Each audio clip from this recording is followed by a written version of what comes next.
ആപ്കി അദാലത്തിൽ ഇമ്രാൻ ഹാസ്മിയുടെ മേലുള്ള കുറ്റാരോപണം ഇദ്ദേഹം ഒരു ഗുഡ് ബോയ് ആണ്, പക്ഷേ ഓരോ സിനിമയിലും ബാഡ് ബോയ് ആയി അഭിനയിക്കുന്നു എന്നുള്ളതാണ്. ഇമ്രാൻ, താങ്കളുടെ ബാക്ക്ഗ്രൗണ്ട് ഞാൻ നോക്കി. താങ്കൾ നല്ല വിദ്യാഭ്യാസമുള്ള വ്യക്തിയാണ്, നല്ല കുടുംബത്തിൽ ജനിച്ചതാണ്. പക്ഷെ താങ്കൾ അഭിനയിച്ച സിനിമകളൊക്കെ നോക്കുകയാണെങ്കിൽ മർഡർ, ജഹർ, ഗാങ്സ്റ്റർ, കില്ലർ, ആവാറാപ്പൻ. താങ്കളുടെ സിനിമകളുടെ ടൈറ്റിൽ നല്ലതൊന്നും കിട്ടിയില്ല.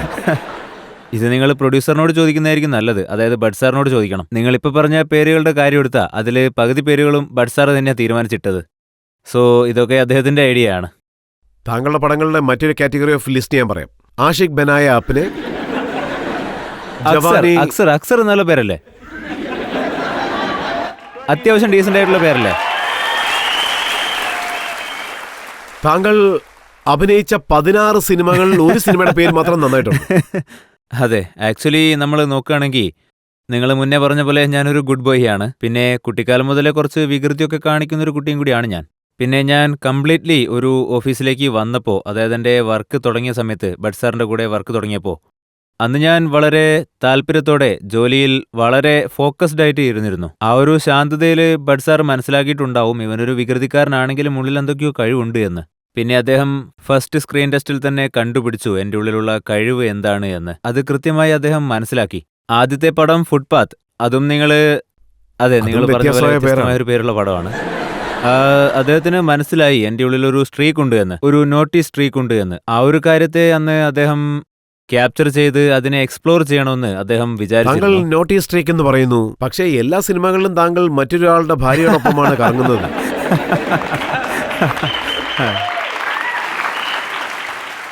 അല്ലെങ്കിൽ താങ്കൾ മറ്റുള്ളവരുടെ കുടുംബത്തിലേക്ക് കടക്കുന്നു, അല്ലെങ്കിൽ മറ്റുള്ളവരുടെ ഭാര്യമാരുടെ കുടുംബത്തിലേക്ക് കടക്കുന്നു. അല്ല, ഇത് ശരിക്കും എന്റർടൈനിങ് ആയിട്ടുള്ള കാര്യമല്ലേ. ഐ തിങ്ക് ആദ്യമായിട്ട് ഒരു കൊമേഴ്ഷ്യൽ പടത്തിൽ അഭിനയിച്ചിരുന്നപ്പോൾ, അതായത് മേർഡർ ഫിലിം എടുത്തോണ്ടിരുന്നപ്പോൾ, അതിൽ ഇത്തരത്തിലുള്ള ഒരു സീന് ഞങ്ങൾ ഷൂട്ട് ചെയ്തിരുന്നു. ഞാനന്ന് വല്ലാതെ പേടിച്ചിരുന്നു. അന്ന് ഷൂട്ട് ചെയ്യുന്ന സമയത്ത് അനുരാഗ് ബാസു, മല്ലിക ഇവരൊക്കെ അവിടെ ഉണ്ടായിരുന്നു. മല്ലിക അതിനു മുന്നേ തന്നെ ഒരു പ്രോ ആയിരുന്നു, അവർ അതിനു മുന്നേയും അങ്ങനെ അഭിനയിച്ചിട്ടുണ്ടായിരുന്നു. സോ എന്നെ സംബന്ധിച്ച് ചെറിയ മടി ഉണ്ടായിരുന്നു, അതുപോലെ തന്നെ എനിക്ക് പേടിയുണ്ടായിരുന്നു. പക്ഷെ പിന്നെ എനിക്ക് തോന്നി ഇതൊരു വ്യത്യസ്തമായ പടമാണ് എന്ന്. കൊമേഴ്ഷ്യലായിട്ടുള്ള ഒരു രീതിയിലല്ല അത് കാണിച്ചത് എന്നും ഞാൻ വിശ്വസിച്ചു. പിന്നെ ഞങ്ങൾക്ക് തോന്നി ഈ ബാഡ് ബോയ് സ്ട്രീക്ക് കുറച്ചധികം ഒന്ന് എക്സ്പ്ലോയിറ്റ് ചെയ്തേക്കാമെന്ന്. മേഡറിന് ശേഷം ജഹർ വന്നു, ആ പടവും അന്ന് സക്സസ്ഫുൾ ആയിരുന്നു. അത് കഴിഞ്ഞിട്ട് പിന്നെ ആഷിഖ് ബനായ വന്നു.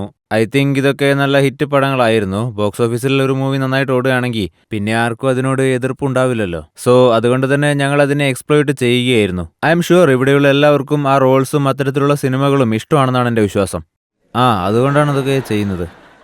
പിന്നെ താങ്കൾ പറഞ്ഞിരുന്നു അതുപോലത്തെ റോളൊക്കെ അഭിനയിക്കുന്നത് വളരെ ബുദ്ധിമുട്ടുള്ള കാര്യമാണ്. തീർച്ചയായും.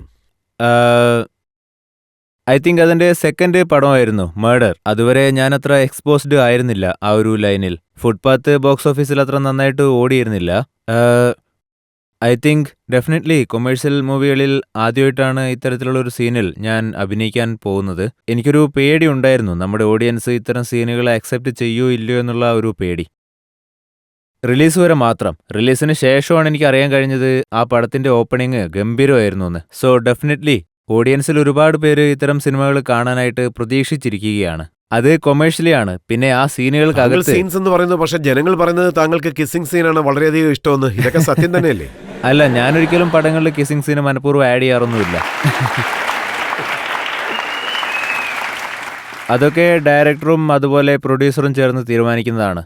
ഞങ്ങളൊക്കെ ആക്ടേഴ്സാണ്, ഞങ്ങൾക്ക് അങ്ങനെ തുറന്നു പറയാനൊന്നും പറ്റില്ല. അതായത് കിസ്സിംഗ് സീനുകൾ ഉണ്ടെങ്കിൽ ഇമ്രാൻ ഹാഷ്മി വലിയ എക്സൈറ്റഡ് ആവുമെന്നൊന്നും അങ്ങനെയൊന്നും പറ്റില്ല. അഭിനയിച്ചത് എല്ലാ പടങ്ങളുടെ സബ്ജക്റ്റ് നോക്കിയാ മർഡറിൽ ആവശ്യമില്ലാത്ത ബന്ധങ്ങൾ ജഹറിലുണ്ട്, അക്സറിലും ഉണ്ട്. കലിയുഗിൽ താങ്കൾ ഒരു ബ്ലൂ ഫിലിം CD വിൽക്കുന്ന ആളായിട്ടാണ് അഭിനയിച്ചത്.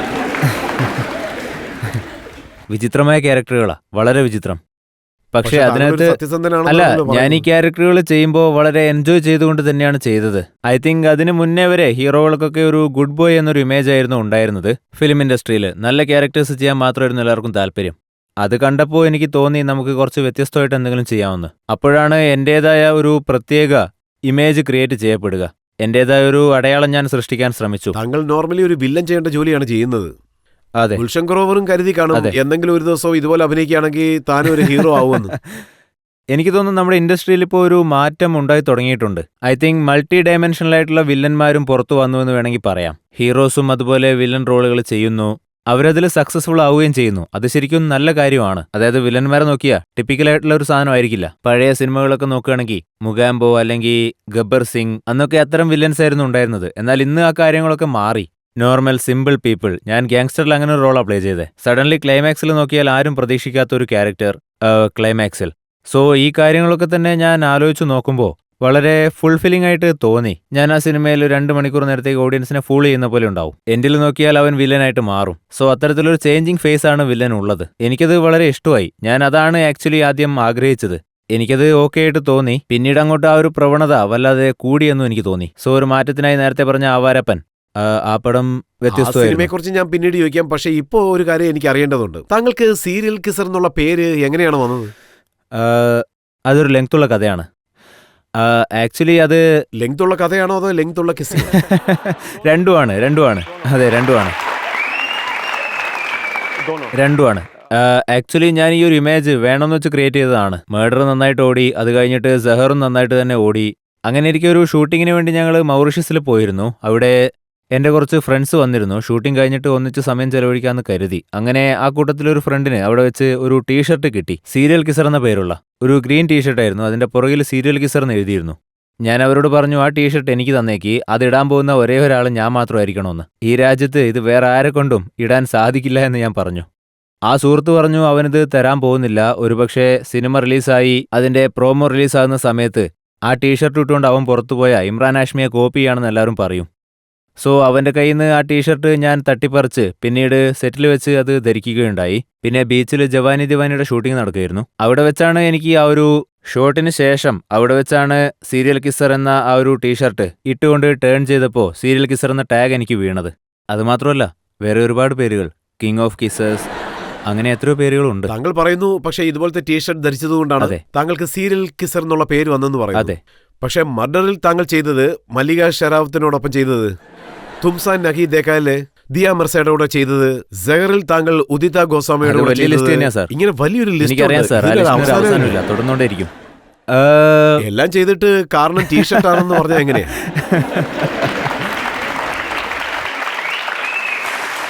അല്ല, ഇതിന്റെ കാര്യം നോക്കുകയാണെങ്കിൽ ഇതിൽ എനിക്കൊന്നും ചെയ്യാൻ പറ്റില്ല. എല്ലാം ഡയറക്ടറുടെ കയ്യിലാണ്. നിങ്ങളറിയാതെ ഇതിന്റെ എല്ലാ കുറ്റവും എന്റെ തലയിലേക്ക് തന്നെ ഇടാൻ നോക്കുകയാണെന്ന് തോന്നുന്നു. ഇവിടെ ഡയറക്ടേഴ്സിനോടാണ് ചോദിക്കേണ്ടത്. അവരെന്നെ കൺവിൻസ് ചെയ്തിട്ടാണ്. ഓരോ സിനിമ ചെയ്യുമ്പോഴും ഞാൻ ചോദിക്കും, ഈ സീന് അത്രയ്ക്ക് ഇമ്പോർട്ടൻ്റ് ആണോ, ഇത് ചെയ്യേണ്ടതുണ്ടോ എന്നൊക്കെ ഞാൻ ചോദിക്കാറുണ്ട്. കാരണം ഇത് കുറച്ച് കൂടുതലാണല്ലോ എന്ന് ഞാൻ ചോദിക്കാറുണ്ട്. ഇത് കുറച്ച് കൂടുതലാണെന്ന് ഒരു ഹീറോയിൻസും പറഞ്ഞില്ലേ? ആക്ച്വലി ഹീറോയിൻസിന്റെ കാര്യം നോക്കുകയാണെങ്കിൽ അവർ ഒരുപാട് പേടിക്കും. ഞാൻ ന്യൂ കമേഴ്സിന്റെ കൂടെ ഒരുപാട് തവണ വർക്ക് ചെയ്തിട്ടുണ്ട്. സോ ഇമ്രാൻ ഹാഷ്മിയെ പറ്റി ഒരു ഇമേജ് ഉണ്ടല്ലോ. ഐ മീൻ 5ാമത്തെ പടത്തിന് ശേഷം ഞാൻ ഒരുപാട് ന്യൂ കമേഴ്സിന്റെ കൂടെ വർക്ക് ചെയ്തിട്ടുണ്ട്. അവരൊക്കെ അന്ന് സെറ്റിലേക്ക് വരുന്ന സമയത്ത് എന്നെ കാണുമ്പോൾ അയ്യോ ഇമ്രാൻ ഹാഷ്മി എന്ന് പറഞ്ഞ് പേടിക്കുമായിരുന്നു. എനിക്ക് ഭ്രാന്താണെന്ന് അവർ വിചാരിച്ചെന്ന് തോന്നുന്നു. സോ ഇത്തരത്തിലൊരു ഇമേജ് അവരുടെ മനസ്സിൽ ഓൾറെഡി ഉണ്ട്. പിന്നെ ബട്ട് ഞാൻ വളരെ കംഫർട്ടബിൾ തന്നെയായിരുന്നു വർക്ക് ചെയ്യാനായിട്ട്. ഇപ്പൊ ഞങ്ങള് ധാരാളം പേർ കിസ് ചെയ്യുന്നത് കണ്ടിട്ടുണ്ട്. മീക്ക രാകേഷ് അവന്റെ കിസ് ചെയ്ത് പ്രശ്നത്തിൽ കുടുങ്ങി. റിച്ചർഡ് ഗേ ശില്പ ഷെട്ടിയെ കിസ് ചെയ്ത് പ്രശ്നത്തിൽ കുടുങ്ങി. പക്ഷെ താങ്കൾ കിസ് ചെയ്തുകൊണ്ട് മുന്നോട്ട് പൊയ്ക്കൊണ്ടിരിക്കുകയാണല്ലോ. നല്ല കാര്യമല്ലേ സാർ? കിസ് ചെയ്യുമ്പോൾ കാശും കൂടി കിട്ടുന്നുണ്ടെങ്കിൽ പിന്നെ എന്ത് നോക്കാനാ? സോ എന്റെ അറിവിൽ ഇതൊന്നും അങ്ങനെ ആരും ഒരു കംപ്ലൈന്റ് ആയിട്ടൊന്നും ഒരിക്കലും പറയാൻ പോകുന്നില്ല. I don't think so. താങ്കൾ ഇൻഡസ്ട്രിയിൽ ഒരു പ്രശ്നം വലുതാക്കിയെന്നാണ് ഞാൻ അറിഞ്ഞത്. ഏത് പെൺകുട്ടിയെ, ഏത് ഹീറോയിനെ ഇമ്രാൻ ഹാഷ്മി കിസ് ചെയ്യുന്നോ ആ കുട്ടി വലിയ ലെവലിൽ പോകുന്നു. എന്റെ ഓർമ്മയിൽ ഞാനൊരിക്കലും അങ്ങനെ ഒരു കാര്യം സ്പ്രെഡ് ചെയ്തിട്ടൊന്നുമില്ല. ഇത് ന്യൂസ് പേപ്പറിൽ വന്നൊരു ക്ലിപ്പിംഗ് ആണ്. ജൂൺ 15, 2007 ഇമ്രാന്റെ ചുംബന മഴ.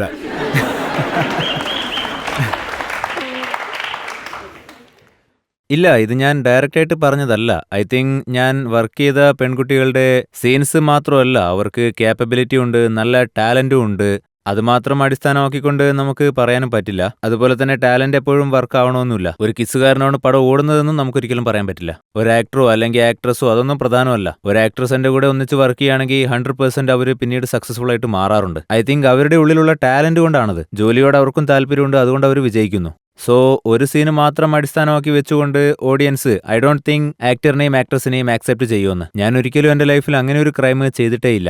ഒരുപക്ഷെ അങ്ങനെ എന്തെങ്കിലും സംഭവിച്ചിട്ടുണ്ടെങ്കിൽ ഞാൻ മാപ്പ് ചോദിക്കുന്നു. ശരി, താങ്കളോട് ജനങ്ങൾ ക്ഷമിക്കും. പക്ഷേ ഇപ്പൊ ജനങ്ങൾക്ക് ചില ചോദ്യങ്ങൾ ചോദിക്കാനുണ്ട്. താങ്കളുടെ ഈ കിസ്സിംഗ് ടാലന്റിനെ കുറിച്ച് അവർക്ക് പല ചോദ്യങ്ങളും കാണും. ആർക്കെങ്കിലും എന്തെങ്കിലും ചോദിക്കാനുണ്ടോ? നിങ്ങൾ വളരെ ഹോട്ടാണല്ലോ സാർ, അതിന്റെ രഹസ്യം എന്താ? അതായത് ഈ ഹോട്ട് എന്ന വാക്കിന്റെ ശരിക്കുള്ളൊരു അർത്ഥം എന്താണെന്ന് എനിക്കറിയില്ല. ഞാൻ ഒരിക്കലും അത്തരത്തിൽ പെർസീവ് ചെയ്തിട്ടുമില്ല. അതായത് ആൺകുട്ടികൾ ഹോട്ടായിരിക്കുമെന്ന്. Women are hot. സോ എനിക്കതിനെപ്പറ്റി അറിയില്ല. സിനിമകളിൽ അഭിനയിക്കുന്നത് കൊണ്ടായിരിക്കാം എനിക്കൊരു പക്ഷേ ആ ഒരു പേര് വന്നത്. താങ്കൾ താങ്കളുടെ സിനിമകളിൽ മറ്റുള്ളവരുടെ ഭാര്യമാരെ എങ്ങനെ അട്രാക്ട് ചെയ്യുമെന്ന് പഠിപ്പിച്ചു കൊടുക്കും.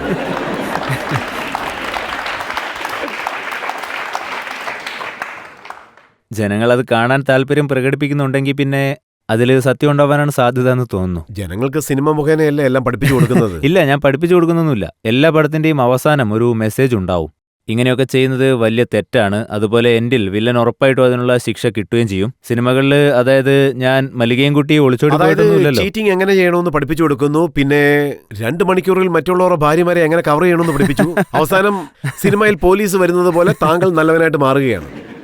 ഐ തിങ്ക് അത് ആ ഒരു ക്യാരക്ടറിന്റെ റിഡംഷൻ ആണെന്ന് പറയേണ്ടി വരും.